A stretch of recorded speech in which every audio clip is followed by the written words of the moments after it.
Air fryer గురించి నాకు నా అపోహలను వాటిని ఎలా తగ్గించుకొని ఈ ఎయిర్ ఫ్రైయర్ తీసుకున్నామో మీతో షేర్ చేసుకోవాలనుకుంటున్నాను. హలో అండి, అందరికీ నమస్కారం. నా పేరు Rama. Welcome to food bus and blogs. I hope అందరూ చాలా బాగున్నారనుకుంటున్నాను. మన ఛానల్లో కుకింగ్ అండ్ కిచెన్ బ్లాగ్స్ ఉంటాయి. మీకు నచ్చితే సబ్స్క్రైబ్ చేసుకోండి. ఆల్రెడీ సబ్స్క్రైబ్ చేసుకొని చూస్తున్న వాళ్ళకి చాలా చాలా థ్యాంక్స్. ఎయిర్ ఫ్రై చూస్తుంటే కలలోనైనా కలగనలేదే నువ్వు వస్తావని అంటే చాలా హ్యాపీనెస్‌తో ఏం పాడట్లేదు. యాక్చువల్‌గా నాకు చాలా చాలా మిత్స్ ఉన్నాయి.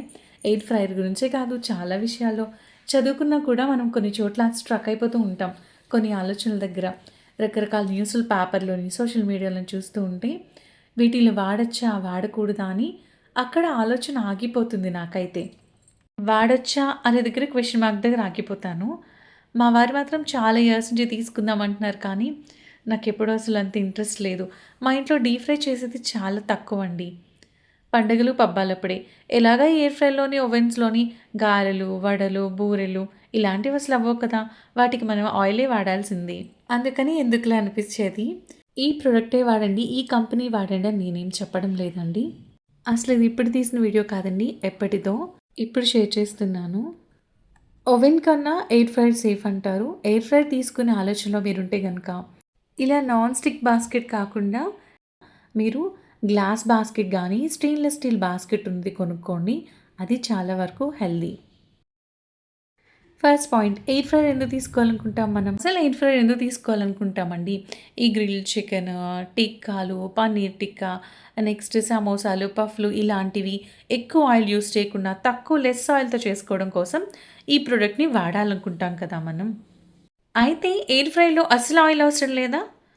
చాలా ఫుడ్స్‌కైతే అసలు ఆయిల్ అవసరం లేదండి. కానీ కొన్నింటికి ఆయిల్ ఏస్తే కొంచెం క్రిస్పీగా ఉంటుంది. టెక్స్చర్ కూడా బావుంటుంది. మొహమాటం లేకుండా ఈ పాయింట్ మాట్లాడేసుకోవాలండి మనం. ఏంటంటే ఎయిర్ ఫ్రైలో చేసిన ఫుడ్ పూర్తిగా క్రిస్పీగా ఉంటుందా? అంటే డీప్ ఫ్రై చేసిన సేమ్ టేస్ట్ వస్తుందా? అంటే క్రిస్పీ టెక్స్చర్ వస్తుంది కానీ డీప్ ఫ్రైడ్ ఫుడ్‌లో ఉన్న టేస్ట్ ఎగ్జాక్ట్‌గా సేమ్ అయితే ఉండదు. గోరువెచ్చని నీళ్ళతో బాస్కెట్‌ని ఫస్ట్ టైం కొన్నప్పుడు మనం వాష్ చేసుకోవాలి. అలాగే ప్రతిసారి కూడా బాస్కెట్ ఎడ్జెస్‌లోని కొంచెం కూడా మనం వండిన పదార్థాలు లేకుండా నీట్‌గా వాష్ చేసుకొని, పొడిగుడ్డతో తుడుచుకొని జాగ్రత్తగా పెట్టుకుంటే అంతా బాగా మెయింటైన్ అవుతుంది. ఎయిర్ ఫ్రైలో చేసిన ప్రతి ఫుడ్డు కూడా క్యాలరీ ఫ్రీయా అంటే, క్యాలరీస్ ఫ్రీ అని అలా ఏమి ఉండదండి. ఎందుకంటే మనం తీసుకునే ఇంగ్రీడియంట్స్ మీద డిపెండ్ అయి ఉంటుంది. ఈ ఎయిర్ ఫ్రైడ్ బాస్కెట్‌లో మన ఇష్టానికి తగ్గట్టుగా ఏ బాస్కెట్ పడితే, ఏ వస్తువులు పడితే ఆ కంటైనర్‌ని, వస్తువులను మనం వాడకూడదండి. ఎందుకంటే అవి హీట్ సేఫ్ ఉండాలి. ఓవెన్ సేఫ్ ఉన్న కంటైనర్స్ మాత్రమే వాడాలి. మరి మీ ఇంట్లో ఎయిర్ ఫ్రైయర్ ఉందా?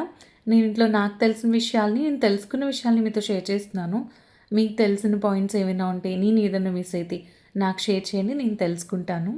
వాష్ చేసిన ఫ్రైడ్ బాస్కెట్‌ని పొడిగుడ్డతో తుడుస్తున్నాను. ఎయిర్ ఫ్రైలో అన్నీ హెల్తీ అవుతాయా అంటే, మనం యూజ్ చేసిన కుకింగ్ మెథడ్, తీసుకుంటున్న ఇంగ్రీడియెంట్స్, హై ప్రాసెస్ ఫుడ్స్ తీసుకుంటున్నామా, సాల్ట్ ఎక్కువనే తీసుకుంటున్నామా అనే దాని మీద బేస్ అయి ఉంటుందండి. ఎయిర్ ఫ్రైయర్ వల్ల కరెంట్ బిల్ ఎక్కువ వస్తుందా అంటే అలా ఏం లేదండి. మహా అయితే మీరు రోజు వాడారనుకోండి, రోజు 1, 2 యూనిట్లయినా, యూనిట్ వచ్చేసి ఒక ₹7 చూసుకున్నా మనమే కాలిక్యులేట్ చేసుకోవచ్చు. మనకొచ్చే బిల్లు మీద ఒక 150, 200 వస్తుంది. అది రోజు వాడితే. నాలాగా 15 రోజులకు ఒకసారి అప్పుడప్పుడు తీసి వాడారనుకోండి, ఇంకా చాలా తక్కువే వస్తుంది. నెక్స్ట్ పాయింట్, నేను బాస్కెట్‌లో బటర్ పేపర్ వేస్తున్నాను. ఆ సైజ్‌కి కట్ చేసి. మనం బటర్ పేపర్ గురించి మాట్లాడుకోవాలండి. నాన్ స్టిక్ బాస్కెట్ కనుక బటర్ పేపర్ వాడుతున్నాను. అలాగే క్లీనింగ్ కూడా చాలా ఈజీగా ఉంటదని బటర్ పేపర్ యూజ్ చేస్తున్నాను. బటర్ పేపర్ ఇది బేకింగ్ పేపర్. దీనికి వాడొచ్చు కాబట్టి దీనికి వాడుతున్నాను. అయితే బాస్కెట్ సైజ్‌కి తగ్గట్టుగా కట్ చేసుకొని పెట్టుకోవాలి. ఒకవేళ గనక పెద్ద సైజు పేపర్ మీరు పెట్టేస్తే గనక అది ప్రీ హీట్ చేసిన హీటింగ్ ఎలిమెంట్ దగ్గరికి ఎగిరెళ్ళిందనుకోండి, ఫైర్ అయ్యే ఛాన్సెస్ ఉంటాయి.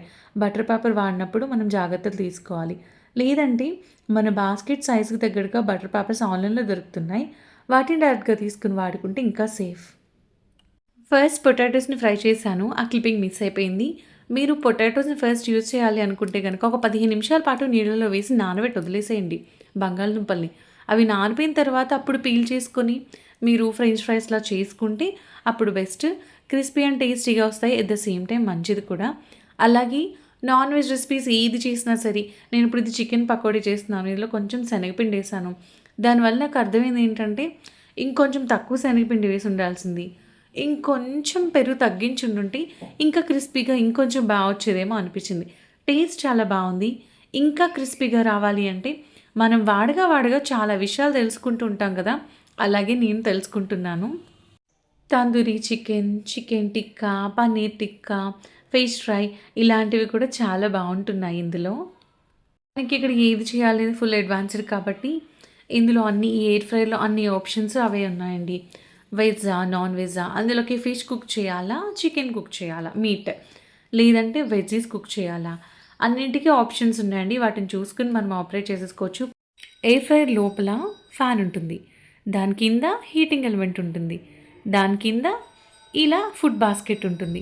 అలా ఎయిర్ ఫ్రైయర్ రన్ అవుతుంది. కంపారిటివ్‌లీ డీప్ ఫ్రైడ్ ఫుడ్‌తో పోలిస్తే టేస్ట్ కొంచెం తక్కువ అనిపించొచ్చు కానీ and healthy and crispy, more tasty అని ఎందుకన్నానంటే ఒక్కసారి మన మైండ్ కనుక అడ్జస్ట్ అవ్వడం స్టార్ట్ అయితే ఎయిర్ ఫ్రైలో చేసిన ఫుడ్ కూడా చాలా బాగా అనిపిస్తుంది.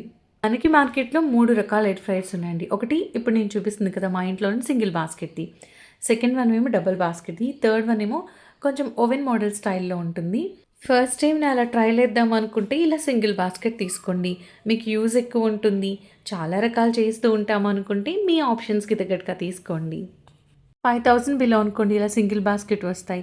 5000 అబోవ్ అనుకోండి డ్యూయల్ బాస్కెట్ వస్తాయి. 2 ఉంటాయి.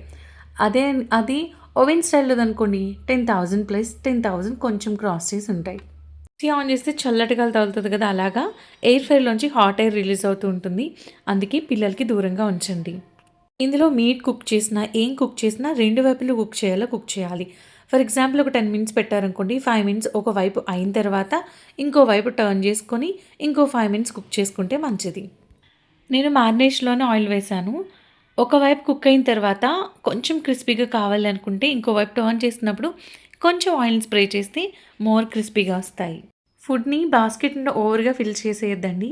అలా చేయడం వల్ల రబ్బర్ ముక్కల్లా అయిపోతుంది ఫుడ్డు. కొంచెం ఖాళీగా ఉండేలా పెట్టుకుంటే పైనుంచి ఫ్యాన్ నుంచి వచ్చే ఎయిర్ అన్ని వైపులా సర్క్యులేట్ అయ్యి ఫుడ్ బాగా కుక్ అవుతుంది. అయితే ఎయిర్ ఫ్రైయర్ గురించి నేను తెలుసుకుంది ఏంటంటే, ఓవర్‌గా ఫుడ్‌ని కుక్ చేయకూడదు. ఓవర్‌గా ఎక్కువ టైం హీట్ చేయకూడదు. అలా చేస్తేనే రోగాలొస్తాయి. అలా చేయకుండా ఉంటే సేఫ్ అని అర్థమైంది. బాస్కెట్‌ని, డ్రిప్ ప్లేట్‌ని చాలా నీట్‌గా క్లీన్ చేసుకొని పెట్టుకోవాలి. లైట్ గోల్డెన్ కలర్ వచ్చేలా వండుకుంటే సరిపోతుంది.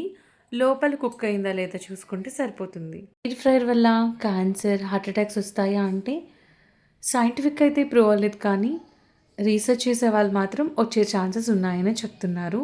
అందుకోసం మనం ఇందులోనైనా డీప్ ఆయిల్‌లోనైనా సరే ఓవర్‌గా కుక్ చేసుకొని అయితే తినొద్దని చెప్తున్నారు. చాలామందికి మాడిపోయినవి ఇష్టం. అడుగున పట్టినవి అయితే చాలా ఇష్టంగా తింటారు. వాటికి కొంచెం దూరంగా ఉంటే మన ఆరోగ్యానికి చాలా మంచిదండి. పునుగులు, గారెలు, బజ్జీలు లాంటివి ఎలాగా వండలేం కానీ కొన్ని రకాల ఫుడ్స్‌ని డీప్ ఫ్రై చేసి వండే బదులు ఇంట్లో కుక్ చేసుకొని తింటే బెటర్ అని అయితే నాకు అర్థమైంది. చాలా సంవత్సరాల నుంచి ఎయిర్ ఫ్రైని వాడుతూ ఎక్స్పీరియన్స్ ఉన్నవాళ్ళు ఉంటారు కదా! నాకు తెలియని విషయాల్ని ప్లీజ్ కామెంట్ సెక్షన్‌లో తెలియచేయండి.